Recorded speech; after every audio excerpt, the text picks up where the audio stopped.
এই গাড়ি আপনার, দয়া করে যত্ন নিন। আজ যত্নের অভাবে শহরের বুক থেকে প্রায় মুছে যেতে বসেছে ট্রাম জামানা। ১৭০ বছরের কৌলিন্য কাঁধে এবার কি নস্টালজিয়া হওয়ার পথে কলকাতার ট্রাম? উন্নয়ন যদি করা হতো তাহলে আজকে অনেক কিছু অনেকভাবেই চলতে পারতো, ট্রামটা অনেক ভালোভাবে মডিফাইড ট্রামই চলতে পারতো। আমাদের মা বাবারও বয়স হয়, এবার তাদের কি আমরা কি সবাইকে বৃদ্ধাশ্রমে ফেলে রাখতে পারি? এখন হয়তো ট্রামটা অতটাও খুব বেশি প্রয়োজনীয় নয়, যাতায়াতের ক্ষেত্রে অনেক রাস্তা হয়ে গেছে, মানে সময় অনেক এগিয়ে গেছে, আমাদের আর এত হাতে সময় নেই যে আমরা অনেক মানে ট্রামে যেতে যতটা সময় লাগে তার থেকে অনেক তাড়াতাড়ি হয়তো আমরা অন্য মিডিয়াম দিয়ে পৌঁছে যেতে পারি, সেটা একটা সত্যি কথা।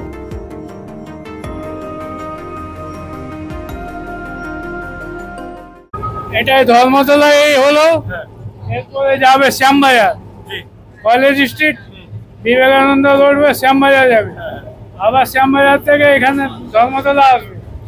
আচ্ছা, কত এর পুরো ফেয়ার কত আছে আর কখন 20 টাকা ভাড়া, 20 টাকা আসবে। আর টাইমিং কোনো নেই, টাইমিং করে ঠিক নেই, যখন তখন। রাস্তায় চলেছে যত অজগর সাপ, পিঠে তার ট্রাম গাড়ি চলে ধূপধাপ।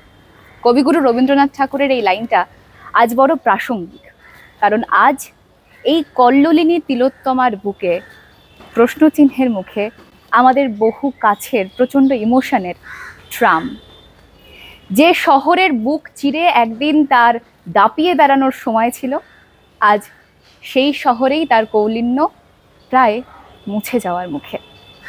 কলকাতা শহরের বুক চিরে যদি আর ট্রাম না চলে তাহলে কলকাতাবাসীর মনের অবস্থা ঠিক কেমন হয়? কলকাতাবাসী এই ট্রাম বন্ধ হওয়ার মুখে দাঁড়িয়ে ঠিক কি ভাবছে? ট্রামকে টাটা বাই বাই বলার আগে কলকাতাবাসীর মনের কথা আপনাদের কাছে আমরা তুলে ধরব। চলুন শুনে নেওয়া যাক কলকাতা কি বলছে। যেরকম আমাদের বাঙালি সারা বছর পাঞ্জাবি না পরলেও সরস্বতী পুজোর সময় যেমন পাঞ্জাবিটা পরে, ঠিক তেমনি যখন তুমি হয়তো ক্যাবের জন্য ওয়েট করছো, ঠিক আছে, সামনে থেকে ট্রাম যাচ্ছে, তুমি মানে হয়তো লেট হলেও তোমার মনে হতে পারে না আমি একবার ট্রামে উঠি, জিনিসটা অনেকটা সেরকমই, ঠিক আছে। ট্রামটাকে এক্সিট করার জন্য একটাই সলিউশন আমি দেবো, যে যাতে কোনো দিন কোনোভাবে যাতে বন্ধ না করা হোক, কারণ কলকাতা মানে একটা ঐতিহ্য, যেমন ভিক্টোরিয়া, তারপর আরও যেগুলো আছে, রবীন্দ্র সরোবর, মানে আরও যা কিছু তার সাথে জড়িয়ে তো ট্রাম, মানে যাতায়াত ট্রান্সপোর্টের ক্ষেত্রে আমি মনে করি ট্রামটাই বেস্ট। আর মানে কখনো না, আমি তো দেখেছি যে না আমার পরের নেক্সট জেনারেশান, তার নেক্সট জেনারেশান, তারাও যেন টাইম পায়, মানে কলকাতার ঐতিহ্য মানে যে ট্রাম, তারা যেন সেটা দেখে যেতে পারে, কোনো দিনও যেন বন্ধ না হয়। তো সেদিক থেকে বন্ধ না করে আরো কি উপায় আলাদা করে সেপারেট ভাবে এটা করা যেত তাহলে বেটার হতো। মানে এমনিতে তো ট্রাম অনেকটাই ফেয়ার কম নর্মাল ট্রান্সপোর্টের থেকে, সেটা সাধারণ মানুষের জন্য খুবই সুবিধাজনক বলেই আমার মনে হয়।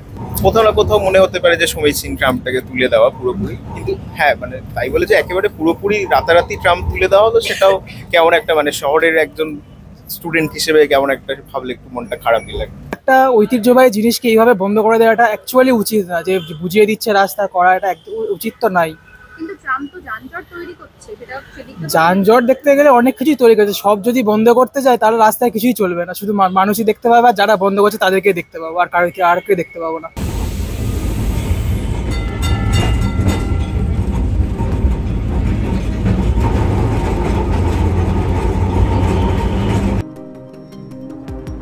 সাপের মতো বিছানো ট্রাম লাইনগুলো এবার তুলে ফেলা হবে শহরের বুক থেকে।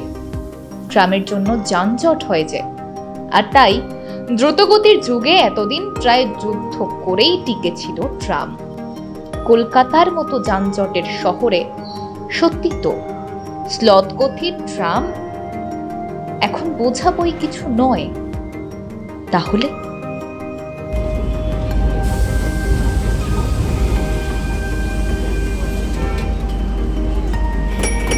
দেখতে গেলে অনেক কিছুই তৈরি করেছে, সব যদি বন্ধ করতে যায় তাহলে রাস্তায় কিছুই চলবে না, শুধু মানুষই দেখতে পাবে, আর যারা বন্ধ করছে তাদেরকে দেখতে পাবো, আর কারোকে দেখতে পাবো না।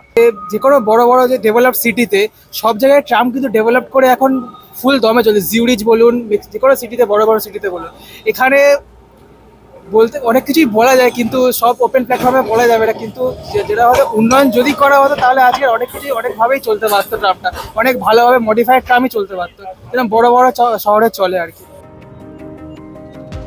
কেন এমন অবস্থা হলো ট্রামের? ওয়েস্ট বেঙ্গল গভর্নমেন্ট ট্রাফিক সার্ভিসগুলো আর বিশেষ করে সিএসটিসি, ট্রাম এগুলোকে শেষ করেছে লেফট অন গভর্নমেন্ট। এগুলোকে শেষ করেছে লেফট অন গভর্নমেন্ট। তাদের স্কিম, তারা ট্রাম তুলে দেবে, ডবল ডেকার সরিয়ে দেবে, এগুলো করে এই জিনিসটা এখন বৃহৎ আকারে হয়ে গেছে।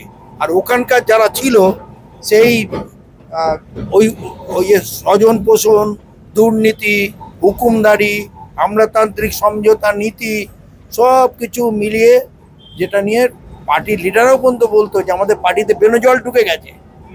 সেই কারণে ওদের কারণেই শ্যামল, সুভাষ, এদের জন্যই আজকে এই অরাজকতা। আর ওরা যদি ঠিক মতন চলতো, মমতাবাবু যে পার্টি তুলে দিয়ে গেছিল, তাহলে পরে আজকে কিন্তু মমতার রাজনীতির এখানে জন্ম হতো না। মানুষের কাছে ভ্যাকুম হয়ে গেছিল যে সিপিএম মানেই চোর। আজকে তারা বলছে আমরা ঘুরে দাঁড়াবো। কাকে নিয়ে ঘুরে দাঁড়াবে?